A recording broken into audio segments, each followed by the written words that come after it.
परिमेय संख्या से संबंधित कुछ प्रश्न देखते हैं। परिमेय संख्या से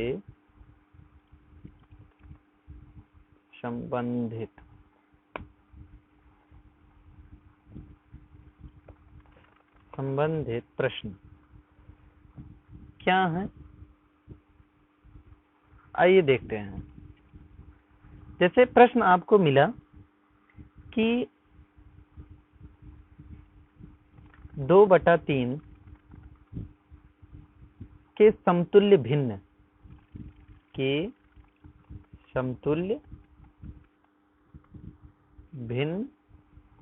ज्ञात करें। ये प्रश्न आपको मिला, तो आपको करना क्या है कि 2/3 को एक ही संख्या से, चाहे वो कुछ भी हो, 2 हो सकता है, 3 हो सकता है, 4 हो सकता है, 5 हो सकता है, हम चलो 4 से करते हैं। तो 4 से ऊपर भी और 4 से नीचे भी सेम संख्या से, सेम नंबर से हम मल्टीप्लाई करते हैं। तो 2 4 जा 8 और 3 4 जा 12। ये 8/12 यहाँ पर आ गया। यही 2/3 है।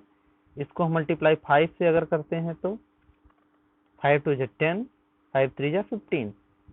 एक ही बात है। अब यहाँ पर 2/3 इक्वल टू 8/12 इक्वल टू 10/15। ये तीनों ही संख्याएं बराबर हैं, ये समतुल्य हैं। अब ऐसे ही इसका हम थोड़ा सा अलग रूप देखते हैं। अलग रूप क्या है कि इसको अगर प्रश्न मिला कि 10/15 मतलब 10/15 को सरलतम या सरल करें, सरलतम रूप में लिखें या सरल करें, इस तरीके से प्रश्न मिलता है। तो हमें क्या करना है कि एक ही संख्या से इन दोनों में भाग देके इनको काटना है, सरल करना है। जैसे 2 से देखते हैं, क्या ये कटेगा? हाँ, ये कट जाएगा, लेकिन ये नहीं कटेगा। 3 से,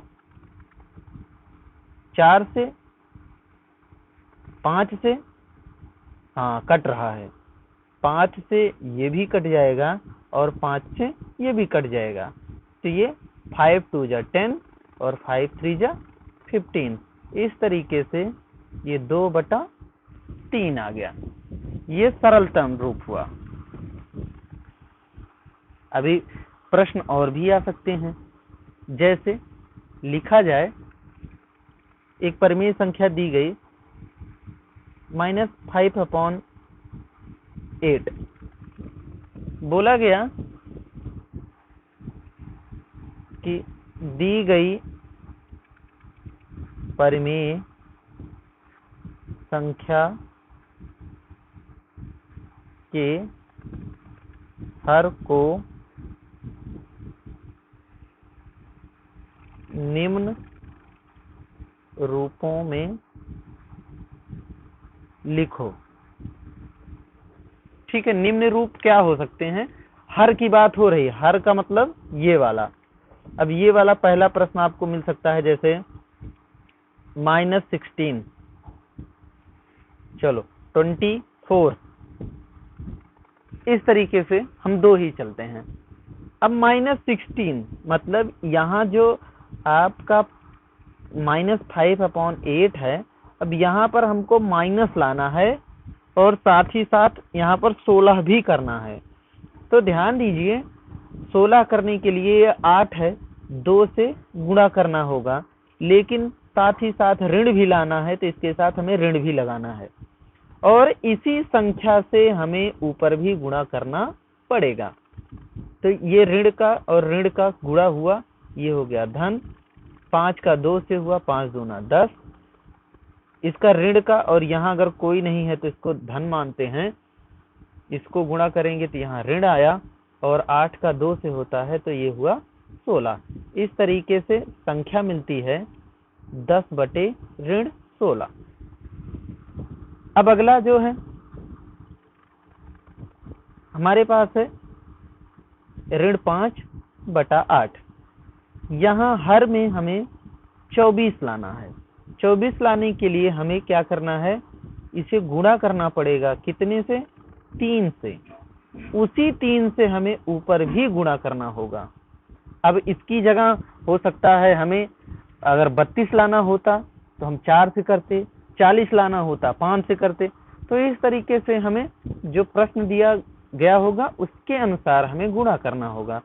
ऋण का और इधर धन है, ये ऋण हुआ और 5 तियां 15 हुआ बटे 8 तियां ये 24 हुआ। इस तरीके से ये और ये हमारा आंसर मिल गया। आप नोट कर सकते हैं, इसको देख लीजिए। और अगर वीडियो बहुत तेज भाग रही हो, चल रही हो, तो उसको रोक सकते हैं, पॉज कर सकते हैं कुछ देर के लिए और नोट कर लीजिए तब तक।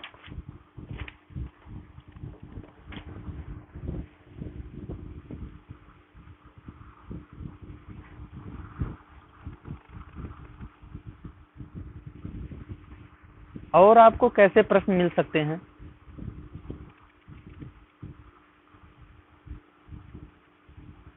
जैसे आपको प्रश्न मिल सकता है कि दी गई संख्या का ऋणात्मक या धनात्मक दोनों हो सकते हैं। अगर धनात्मक दिया गया है तो ऋणात्मक और ऋणात्मक दिया गया है तो धनात्मक पूछा जा सकता है। जैसे दिया गया हो -7/11। अब ये कहा गया कि यहाँ पर इसे धन मतलब पॉजिटिव, धनात्मक हम लिख देते हैं, धनात्मक अंश वाले भिन्न में बदलो। जरा देखिए, ऊपर हमारा ऋण है -7 और नीचे 11 है, ये प्लस है। अगर कोई निशान नहीं लगा है तो हमें पता है कि वहां धन होगा। अब यहाँ ऋण है, इसको हमें धन करना है तो मल्टीप्लाई करना होगा किससे, ऋण से। वही चीज यहाँ भी करना है। जरा देखते हैं, इसका ऋण और ऋण से हुआ तो ये प्लस हो गया, ये 7, और इसका ऋण और यहाँ अगर कुछ नहीं है तो धन, ये हो गया ऋण 11। इस तरीके से अब हमारा अंश यहाँ पर धनात्मक हो गया, लेकिन उसकी जगह हर हमारा ऋणात्मक हो जाएगा। यही प्रक्रिया अगर हर ऋणात्मक है या हर धनात्मक है, उसको बदलना है तो हमें धन या ऋण से गुणा करना होगा। कुछ और जान लीजिए, जैसे दिया गया हो, आपको दिया जा सकता है जैसे -3/4 बराबर, जैसे खाली स्थान दिया गया हो, इसका जैसे 16 दिया गया हो बराबर, यहाँ दिया गया हो खाली स्थान और यहाँ दिया गया हो -18। अब इसमें हमें भरना है। जरा गौर करिएगा, यहाँ 4 है, इसकी जगह अगर 16 करना है तो हमें क्या करना होगा, 4 को 4 से मल्टीप्लाई करना होगा, 4 4 जा 16। सेम यही चीज इसके साथ भी करना पड़ेगा, -3 × 4, मतलब ये हमारा हो गया -12। तो यहाँ क्या भर देंगे हम, -12। एक चीज और देखिए, अब जैसे इसके साथ में ये -3 था और ये -18 हुआ, मतलब -3 को हम मल्टीप्लाई किए 6 से, 6 3 जा 18, और एक ही बार केवल माइनस लगा है तो माइनस लग गया। ये 6 से हुआ तो जाहिर सी बात है नीचे भी हमें 6 से ही करना होगा। ये हो गया 6 4 जा 24, ये नीचे हमारा 24 आएगा। इस तरीके से आपको प्रश्न मिलेंगे, आप हल करिए। जो नहीं आता है आप कमेंट कर सकते हैं।